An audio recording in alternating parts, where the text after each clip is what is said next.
যদি তুমি জীবনে বরকত পেতে চাও, সম্মান পেতে চাও, হৃদয়ের প্রশান্তি পেতে চাও, জেনা ব্যভিচার যেটা প্রেম দিয়ে শুরু হয়, জেনা ব্যভিচার যেটা প্রেম দিয়ে শুরু হয়, নজরকে হেফাজত না করার কারণে, চক্ষুকে নিম্নগামী না করার কারণে, চোখ দিয়ে যেটা শুরু হয়, এটা তোমার শান্তি নষ্ট করবে, এটা তোমার রিজিক নষ্ট করবে, এটা তোমার এই শিথিলতা, হৃদয়ের সুকুন, প্রশান্তি, নীরবতা, এটাকে বলে কি, স্থায়িত্বটা নষ্ট করবে, স্থিরতা নষ্ট করবে এটা।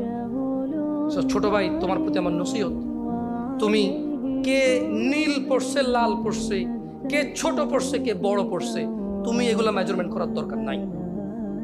তুমি নিচে নজর রাখো, হাঁটো, তোমার এটা জানারও দরকার নাই আজকে তোমার সামনে দিয়ে কয়টা মেয়ে কি পড়ে গেছে তুমি দেখোই নাই। তুমি নিচে হাঁটো, যথাসম্ভব তুমি যতটুকু নিচে দেখে হাঁটা সম্ভব তুমি তোমার চোখকে হেফাজত করো। লজ্জাস্থান হেফাজত হবে, লজ্জাস্থান হেফাজত হলে তোমার হৃদয়ের প্রশান্তি নষ্ট হবে না ইনশাআল্লাহ। রিজিকের দরজা খুলবেই খুলবে।